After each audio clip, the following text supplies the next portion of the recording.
G'day everyone, Nathan here at Glass for Classics. Today we're going to be running you through how to assemble the front door glass on a 4-door hardtop. The process is similar if you own a 2-door hardtop or a convertible. This one is specific to the 4-door, particularly GM, because this has a stainless steel drip rail in it, just one extra slight process. So, we'll get started. For starters, when we produce your glass, we will only do it in toughened glass. We will never ever put in laminated glass that they came with from the factory. It is too prone to cracking, it is too prone to delaminating. This is the original one that we took out. You can see that it's got cracks all the way through it. It's delaminating on the front edge. It's just old. It's no good. Now, very straightforward process. Always start by laying your pieces out to make sure that you've got everything framed. If you have the stainless drip rail, make sure you've got that. Very easy to leave that out. And the runner at the base. So we'll move the runner out of the way for now. We use setting tape. Same product they use from the factory. Very easy. Do not use urethane or silicone. If you screw this up and you get that glass in the frame crooked, it will basically be impossible to gap it to the rear door or quarter window, the roof rail and the front vent window, because all your geometry is out if your frame is actually glued on in the wrong position. This will basically eliminate that being a risk. Now, we do have it if you need it. It's usually about $10 a metre. We've made the glass for this particular piece, safety stamp down the bottom to make sure it's compliant everywhere in the world. What we're going to do first and foremost, lean that out of the way, this drip rail needs to be sitting in the frame nice and safely. So what I do,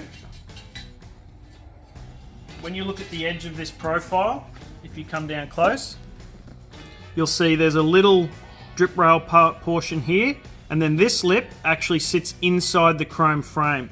What we want to do is get some of the 2mm setting tape, and we want to actually sit it in the drip portion of it so that it leaves this channel here for the chrome frame to sit in. This will prevent the whole thing riding up and into the frame. So we just sit this in place. Oops, frame's around the wrong way. Sit this in place here. And I put that in there. We'll grab some masking tape just to locate that. This will stop the frame moving around.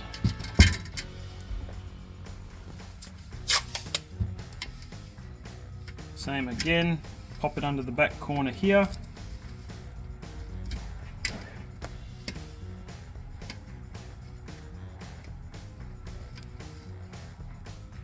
This one's already been bent out of shape in its previous life from somebody replacing the glass, but it is still okay. Last piece under here, that's fitting better. That'll hold that. Now, with all of these, you want to make sure that this piece here is sitting flush on the end. So where it wraps around neatly to prevent the water dripping forward, it sits flush with the very edge of this frame here. Now, I'll put that out of the way. Generally speaking, a general rule of thumb, the tallest edge is the back edge. The roof generally slopes towards the front where the vent window is for a shorter edge. Check against your originals. In our case, we have the original here. We left the old setting tape on it. I can lay that on top so I know that this is the back edge, which is the taller edge of it. So we'll grab our setting tape. It's just a flat ribbon when you get it. It's not rubber, it's actually butyl. So this will tack off, it will stick to the frame, it will stick to the glass. You're just going to fold it in half. You don't need to be too exact, as long as it's roughly in half, all the way along. Now, we're going to start flush with our front edge. Sit this on here. I like to just grab a little bit of clear tape. If you've got some black electrical tape, that works well. Don't use the white masking tape, because when you go and trim this off later, you get little white lines visible all the way along, which doesn't look very good. So a bit of clear tape, if you've got it, or some black electrical tape will work the best. One more piece just on the back edge. Now, you can see here we've obviously got too much in the back corner, so if we try and put the frame on now, it's not going to work. We just want to put a relief cut through here to the glass.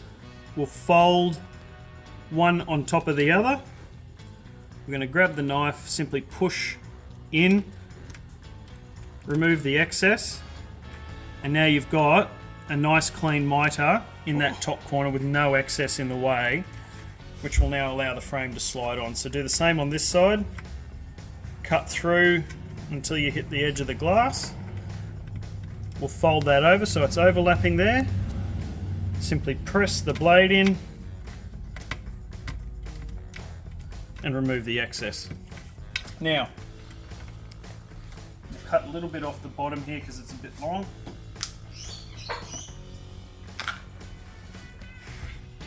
When you're putting this on, remember, this is the shortest length.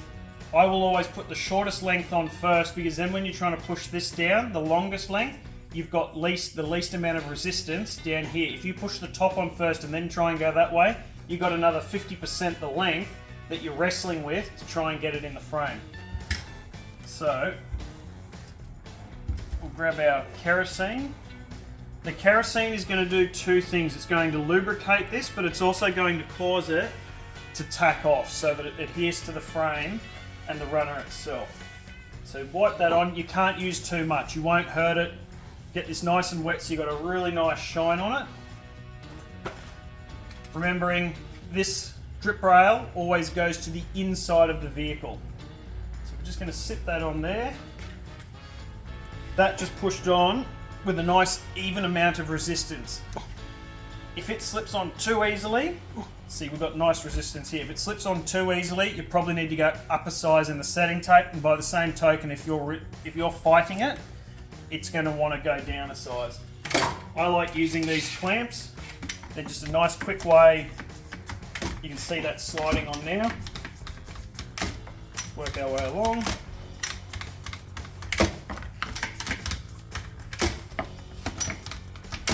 Done. Next one is the bottom. Through here. Nothing fancy, I don't even bother taping this, just a quick wipe again with some of the kerosene.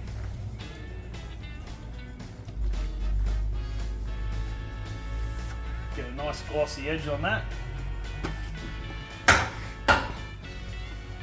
Making sure you've actually got that back edge all the way in the frame. It's very, very easy to not line that up and then it doesn't go down properly. Again, you can use a rubber mallet. I prefer personally to use the clamps, but the rubber mallet will work perfectly as well.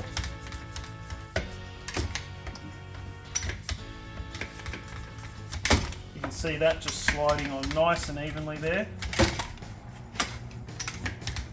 The first thing I do before going all the way home with this one is I want to line up the holes on the back edge. Now I'm still slightly out, so I know I can squeeze that together. There we go, just a little bit more.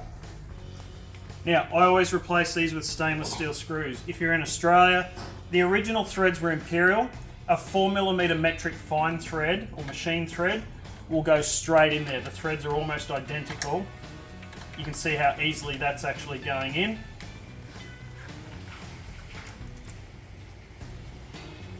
Tighten that one up. The reason I say stainless, any water, not that these get driven in the rain all that much these days, but any water runs down and tends to sit in the thread. Now, the other thing we want to do, and if you watched our other video on removing the glass from the frame, we actually took some basic measurements here, 385mm. I want to make sure when I put this back together, my measurements are the same from here to here and here to here.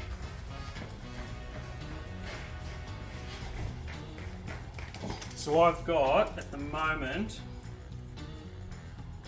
spot on 385. So I don't actually want to close this up anymore. If I close this up, what it's going to do is it's going to close the geometry down at the top where the roof rail is and make it harder to gap the whole lot.